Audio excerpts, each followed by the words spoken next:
Hello दोस्तों, तो फिर से आपका एक बार से मेरे YouTube चैनल SK इंग्लिश पर आप सभी का स्वागत है। जहाँ से हमने कल छोड़ा था वहीं से वापस शुरू करेंगे।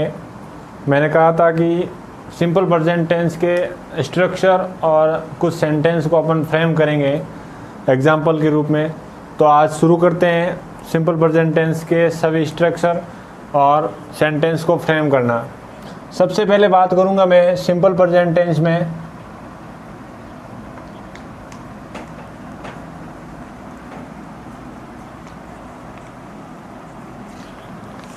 सिंपल प्रेजेंट टेंस में सबसे पहले मैं बात करूंगा अफर्मेटिव सेंटेंस की।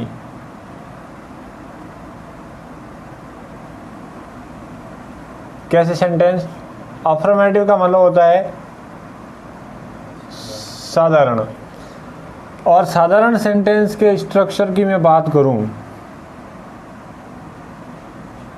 तो वो आएगा, सबसे पहले सब्जेक्ट आएगा V1 या V5। ये क्या है? वर्ब। फर्स्ट फॉर्म वर्ब की पांचवी फॉर्म, यानी कि पांचवी फॉर्म कौन सी है? एस या ES वाली। उसके बाद डायरेक्ट क्या आ जाएगा? ऑब्जेक्ट आ जाएगा। फिर मैं बात करता हूँ नेगेटिव सेंस की। नेगेटिव सेंस के स्ट्रक्चर की बात करूँगा तो क्या आएगा? सब्जेक्ट आएगा, डू या डज आएगा, इसके साथ में नॉट, वर्ब यानी कि V1 वर्ब की फर्स्ट फॉर्म और ऑब्जेक्ट आएगा। अब यहाँ पर V1 ही आएगा, V5 नहीं आएगा। क्यों नहीं आएगा? क्योंकि ऑलरेडी डू और डज आ चुका है, जो हेल्पिंग वर्ब है, और हेल्पिंग वर्ब के साथ यदि V5 आ गया है तो मेन वर्ब के साथ V5 नहीं आएगा, यानी कि SES नहीं लगेगा, केवल वर्ब की फर्स्ट फॉर्म ही आएगी। फिर मैं बात करूं इंट्रोगेटिव सेंटेंस की।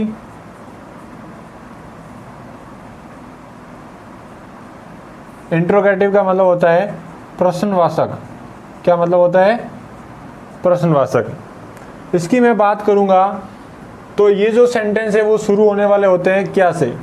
कहाँ से शुरू होते हैं? क्या से शुरू होते हैं? इसका जो स्ट्रक्चर बनेगा, सेंटेंस का जो स्ट्रक्चर बनेगा वो क्या बनेगा? पहले डू और डज आएगा, इसके साथ में नॉट आप यहाँ भी लगा सकते हैं, प्लस सब्जेक्ट करोगे, प्लस V1 प्लस ऑब्जेक्ट। यदि ऐसा नहीं करते हो तो आप क्या कर सकते हो? डू कर सकते हो, डज प्लस डायरेक्ट सब्जेक्ट और सब्जेक्ट के बाद नॉट लगाकर V1 प्लस ऑब्जेक्ट। इस प्रकार से दोनों तरीके से आप सेंटेंस को फ्रेम कर सकते हैं। फिर बचता है जो चौथा सेंटेंस है इंट्रोगेटिव नेगेटिव। कौन सा सेंटेंस? Interrogative negative. ये कैसे फ्रेम होगा? जैसा डू और डज प्लस नॉट आप पहले भी लगा सकते हैं, तो सब्जेक्ट के बाद भी लगा सकते हैं। लगाना एक बार ही है, ध्यान रखना। V1 आएगा, ऑब्जेक्ट आएगा। उसके बाद ऐसा ना करें तो आप इस प्रकार से भी लगवाना सकते हो, do does plus subject plus not plus V1 plus object. दोनों प्रकार से सेंटेंस को आप फ्रेम कर सकते हैं। तो ये है सेंटेंस फ्रेम करने के लिए सेंटेंस के स्ट्रक्चर। अफर्मेटिव सेंटेंस यानी कि साधारण के लिए क्या रहेगा स्ट्रक्चर?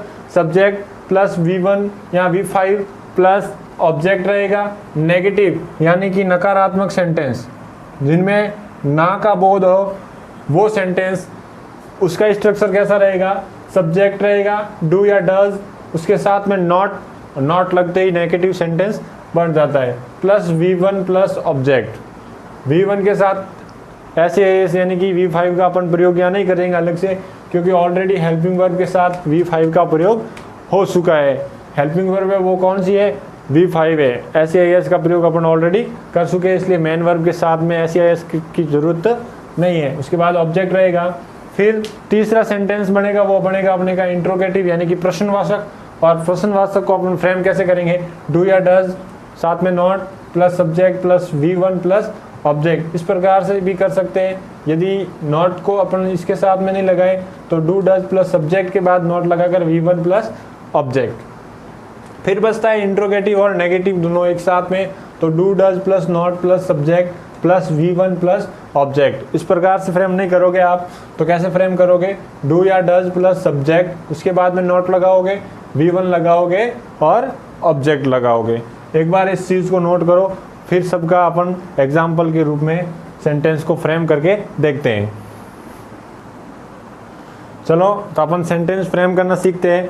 पहले मैं सेंटेंस लिख लेता हूँ, 2 सेंटेंस लिखूंगा और दोनों के 4 यानी कि अफर्मेटिव नेगेटिव इंट्रोगेटिव और इंट्रोगेटिव नेगेटिव साथ में बनाते चलेंगे। पहला सेंटेंस मैं यहाँ लिखूंगा अफर्मेटिव ही, लेकिन बनाएंगे चारों। मैंने यहाँ लिखा राम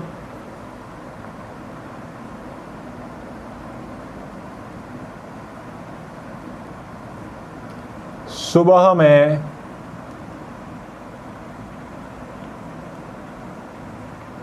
खेलता है।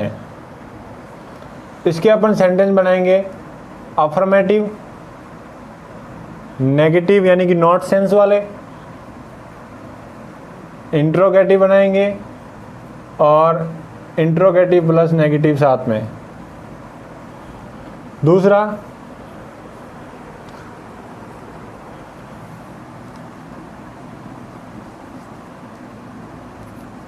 नरेश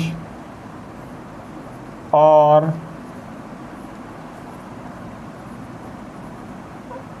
राकेश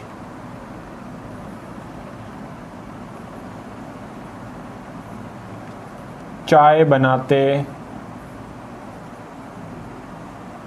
हैं। इसका भी अपन अफर्मेटिव बनाएंगे, नेगेटिव बनाएंगे, इंट्रोगेटिव बनाएंगे और इंट्रोगेटिव नेगेटिव बनाएंगे। इन दो को चारों रूप बनाकर 2 एग्जाम्पल लिखूंगा जो आपको कॉपी में बैठ के घर पे प्रैक्टिस करनी है। तो राम सुबह में खेलता है, इसका अफर्मेटिव, अब खेलता है ता है यानी कि ये सिंपल प्रेजेंट का सेंटेंस है। किसका सेंटेंस है, सिंपल प्रेजेंट का। और सिंपल प्रेजेंट के लिए अफर्मेटिव सेंटेंस है क्योंकि नॉट या फिर क्वेश्चन से स्टार्ट नहीं हो रहा, क्या से स्टार्ट नहीं हो रहा, इसका मतलब अफर्मेटिव साधारण सेंटेंस बनाना है। और साधारण सेंटेंस बनाने के लिए जो स्ट्रक्चर है वो क्या है, पहले सब्जेक्ट, तो सब्जेक्ट यहाँ पर क्या है, राम। उसके बाद में सब्जेक्ट के बाद में क्या करते हैं, V1 या V5 का प्रयोग करते हैं। तो राम सिंगुलर है, मैंने कहा था कि यदि सिंगुलर सब्जेक्ट है तो उसके साथ में वर्ब भी कैसी आएगी, सिंगुलर ही आएगी। और सिंगुलर वर्ब कब बनेगी, जब उसके साथ में SEIS जुड़ेगा। तो यहाँ पर खेलना वर्ब है और सिंगुलर वर्ब बनाने के लिए क्या करेंगे, इसके साथ में S लगाएंगे। राम प्लेज, राम खेलता है, कब खेलता है, सुबह में, तो इन द मॉर्निंग क्या बन जाएगा, इन द मॉर्निंग। ये बन गया आपके अफर्मेटिव सेंटेंस। अब नेगेटिव बनाएंगे तो कैसे बनेगा नेगेटिव सेंटेंस, राम, नेगेटिव के क्या करते हैं, डू या डज का प्रयोग करते हैं। और यदि राम सिंगुलर है तो फिर सिंगुलर हेल्पिंग वर्ब का प्रयोग करने पड़ेगा, यानी कि अपन यहाँ प्रयोग करेंगे डज का।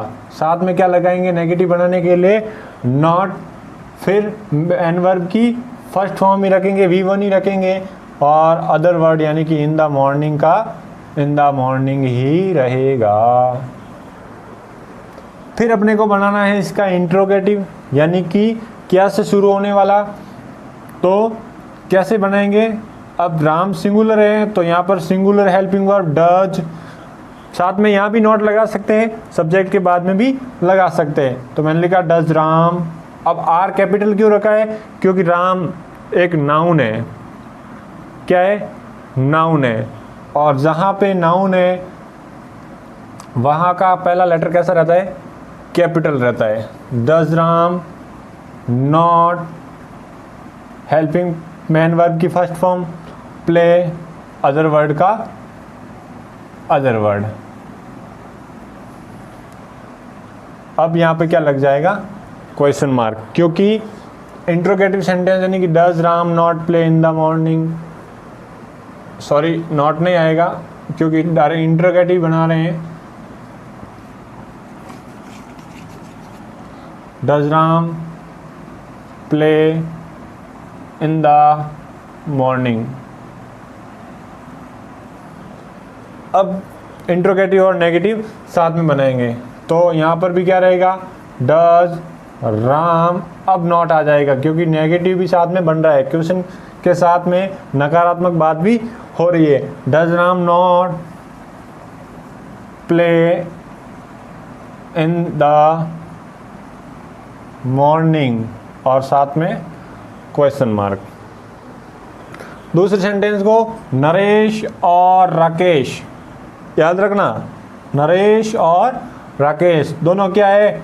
नाउन है। क्या है? दोनों नाउन। और किससे जुड़ रही है? एंड से जुड़ रही है। इसका मतलब है कि ये प्लूरल सब्जेक्ट है और इसके साथ में वर्ब भी कैसी आएगी? प्लूरल सब्जेक्ट, प्लूरल वर्ब ही आएगी। तो मैं लिखूंगा नरेश एंड राकेश। अब वर्ब कौन सी है? बनाना, चाय बनाना, यानी कि चाय को तैयार करना। तो यहाँ पर क्या आएगा? प्रिपेयर। प्लूरल वर्ब आएगी। कैसी वर्ब आएगी? प्लूरल। क्यों? क्योंकि नरेश एंड राकेश दो नाउन एंड से जुड़ रही है, इसका मतलब प्लूरल सब्जेक्ट है। और यदि प्लूरल सब्जेक्ट है तो वर्ब भी कैसी आनी चाहिए? प्लूरल ही आनी चाहिए। प्रिपेयर, क्या बना रहे हैं वो? चाय बना रहे हैं। Prepare T. जल्दी से बनाते नेगेटिव। नरेश एंड राकेश। अब क्या लगाएंगे अपन? डू नॉट लगाएंगे। क्यों लगाया डू नॉट? क्योंकि प्लूरल सब्जेक्ट है, नेगेटिव सेंस में बना रहे हैं तो डू का प्रयोग, सिंगुलर सब्जेक्ट होता तो नेगेटिव सेंस में बनाते तो डज का प्रयोग होता है, लेकिन यहाँ पर प्लूरल सब्जेक्ट होने के कारण नेगेटिव सेंस में भी प्लूरल का प्रयोग ही करेंगे। Do not prepare T. Interrogative जल्दी से बनाते हैं। इंट्रोगेटिव बनाने के लिए डू आगे आ जाएगा। Naresh and Rakesh prepare T और क्वेश्चन मार्क। इंट्रोगेटिव और नेगेटिव दोनों साथ में बनाते हैं। Do Naresh and Rakesh not prepare T और क्वेश्चन मार्क। तो बात समझ में आ गई होगी।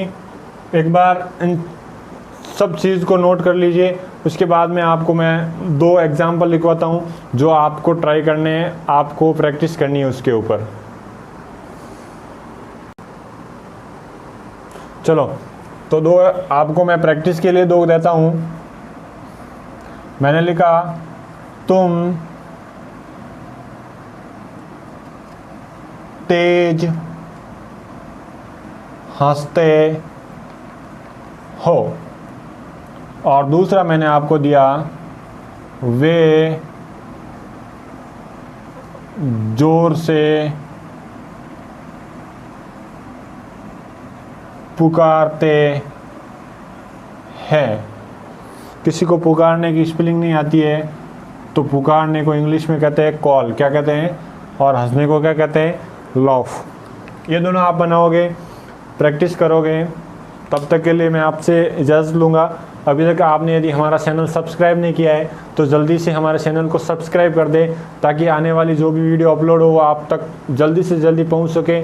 साइड में जो बेल आइकन का जो बटन होता है उसके ऊपर भी क्लिक कर दिए, टन आवाज़ आएगी और उससे जब भी हमारा वीडियो अपलोड होगा तुरंत आपके पास उसकी नोटिफिकेशन पहुंच जाएगी। अपने दोस्तों के साथ हमारे वीडियो को शेयर कीजिए ज़्यादा से ज़्यादा, ताकि और भी हमारे वीडियोज़ के हमारे द्वारा पढ़ाए जाने वाले इंग्लिश ग्रामर का फ़ायदा उठा सकें। Thank you, good night.